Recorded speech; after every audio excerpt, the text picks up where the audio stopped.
Hello, I'll have a couple of tips on this session. See those two zeros? This is my stitch counter, and I have placed it on my hook. This is an F hook 3.75. I purchased them at either Joann's or Michael's or Hobby Lobby's. They came in a pack of 3, so it was 3 different sizes. And I just put it on my hook, and I use it to count. And the purpose of this tip is to show you how to do in the rounds, and so you can count your rows much easier. So I'm going to start with a magic circle. So I'm going to go around my 2 fingers and make a little X right there. Just take my hook and pull it under. And then I'm going to chain 1 in to get that started. And then you keep your running yarn out front. Alright, now in this circle, I'm going to place 10. And the reason I'm going to place 10 singles in here is because right now I'm working on some gloves. And those gloves, I'm starting with the fingertips, with my fingers. And so I have to do those in the round. And I did not want any seams. So this is my thumb one. And what I wanted to show you today is how I use this tail as my marker, and how I use this as my counter, and how when you just go on the rounds, it could be a row of 10, a row of 50, a row of 100 inside. It doesn't matter how big. You can use it for a hat. I just wanted to show you that you can make it seamless. And then when you get to the end, up here, you just kind of slip stitch it to taper it off. I didn't actually taper it off a lot on this one because it's going to actually be my thumb, and it'll probably be on the inside of my work here when I put that together with the rest of it. I'm right now in the design mode. So I have made all of my fingertips right now for my glove. And this is on the last one, so I said I better do a quick tips on this one. Alright, so let me make sure I have 10 in here. 1, 2, 3, 4, 5, 6, 7, 8, 9. And put one more. And this is as a design as I go. Alright, so then you take that tail and you pull it tight.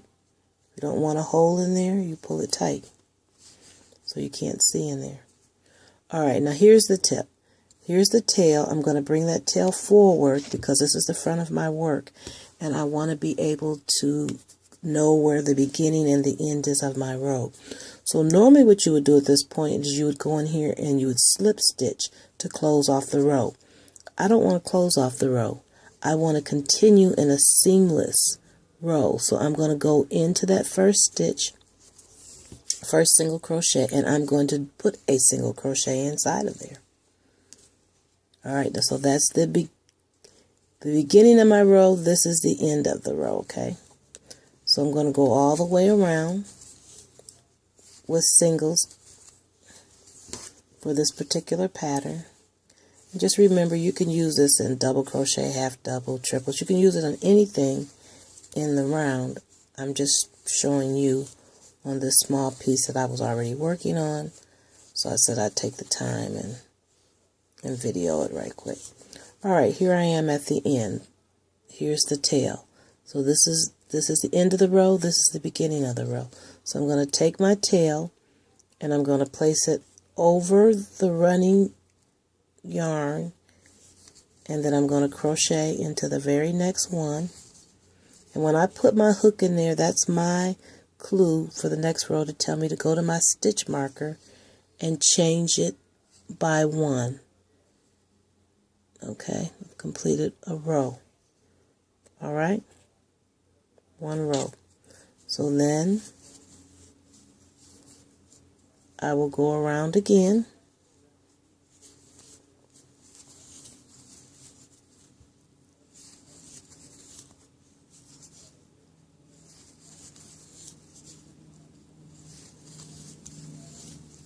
And you see it is curling in.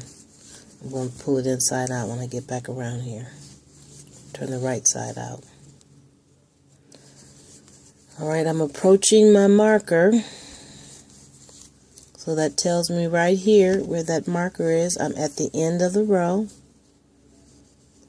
I'm going to pull my work inside out. And I'm going to take my tail and pull it forward off to the side here. Go into the very next stitch, which is the first stitch of the next row. Go to my stitch marker here and change it to number 2. So now I've completed the second row. I always do it at the end of the row because if I were to put this down and phone rang, had to go answer the door, go check on the baby, come back, I want to know where I'm at in my work. If I'm in front of the marker, that means I'm into a new row. So that'll always tell me where I'm at when I come back. Alright, so I'm going to go around one more time just to give you an idea what I'm doing here. And then I also use the marker a third way. When I get up to the row where I start my increase, I leave the tail hanging out so I can count from that row in case I get off track or something and I don't want to start counting back from the beginning. Because these are single crochets and they're very close together, so sometimes it's hard to count those rows. So here I am at my marker again, and I'm going to take my tail and take it back to the back. I went over everything. And then I'm going to stick my hook into the next stitch. And I'm going to move my marker up by 1. So now that's 3 rows that I've done. And how I count, let me go ahead and finish this one off. That was my first one of my next row. Now if I had to actually count, I don't count this first one. I count 1, 2, 3. So I've done 3 rows. I have 3 marked on my marker. Now I'm starting my 4th row. So if you were to come over here and count, that would be 1, 2, 3, and this row I'm getting ready to go over, this is going to be the 4th row.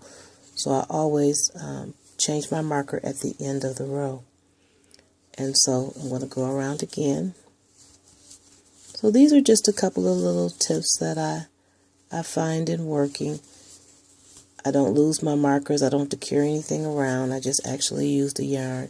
And when I really use this when I'm making hats. A lot of times because I don't like seams in my hats. So here I am at the end again.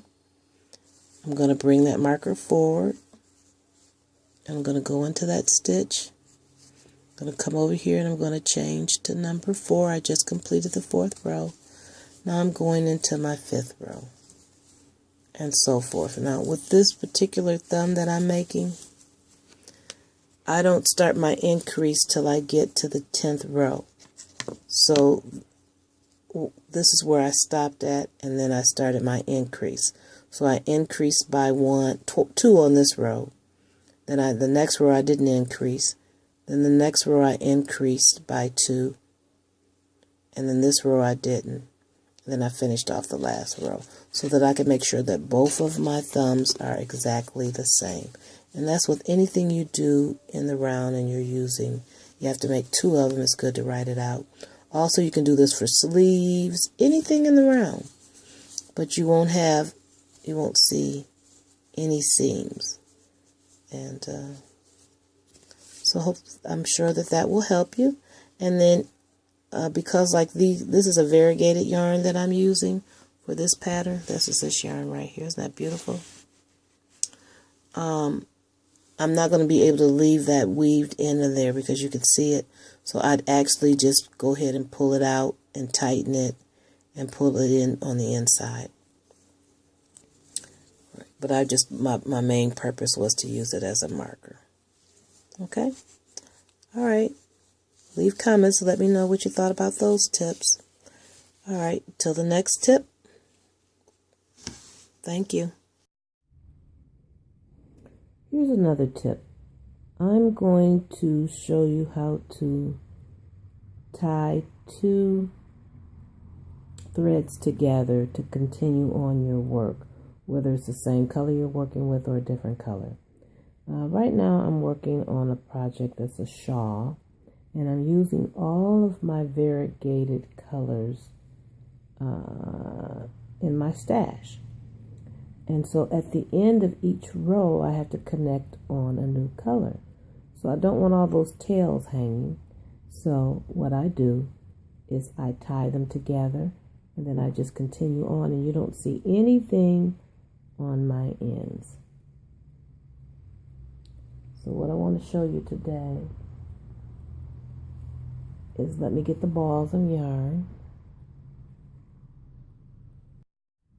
All right, now here's the old yarn that I was working with, and I want to add this new yarn to it. So what I'm going to do is I'm going to lay my old yarn this way, lay my new yarn right next to it,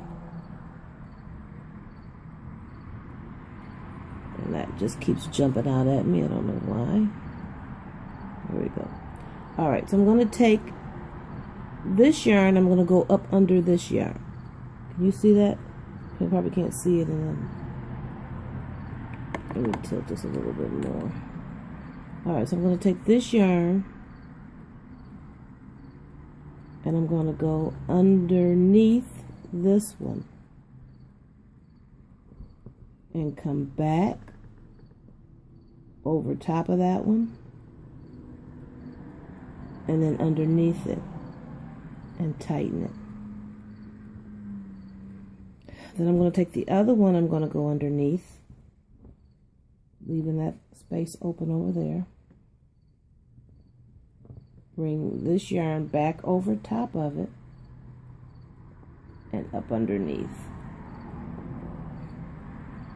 and tighten it. So now I have 2, so I take the new yarn, the old yarn, and I pull the 2 knots together. And by pulling the 2 knots together very tightly, that puts a secure, what they call a secure factory knot put together. And then you take some scissors and you cut the 2 pieces off. Take the other one, cut it off. Then I kind of just roll them in my hands together. And then I've just added this onto my, this is my scrap ball. So I just got finished with this yarn on this project. So because there was not enough of it left for me to do anything with, I'm just putting it, all these balls together, all these short balls together. And then I'll make something else out of that when it's done. So this is my own variegated ball. All right, so here we go again. Now I've already tied these 2 together. That was the old that I just showed you, and I put in a new color, and there's the little knot. I just kind of roll it through my fingers, pull it, it's not going anywhere, and then I get my hook and I just continue on crocheting as if I hadn't even added in a new color. And I just don't happen to have my hook out here on the front porch to show you, so then I would just continue on crocheting, and that would just filter right on in. So I thought that was a cute little tip I wanted to show you, so try that out. And this ball right here is just going to be my variegated ball, and I'll just keep adding to that. And then eventually I may end up taking this ball and finishing out. What I'm making right now is actually a shawl. And I'm doing the corner to corner stitch, but I'm not going from corner to corner. I'm just going to stop and make it a really big shawl. And I think it's going to end up being beautiful with all of my scrap yarn. So like I said, that was just another tip that I wanted to add on to this video. So see you on the next one.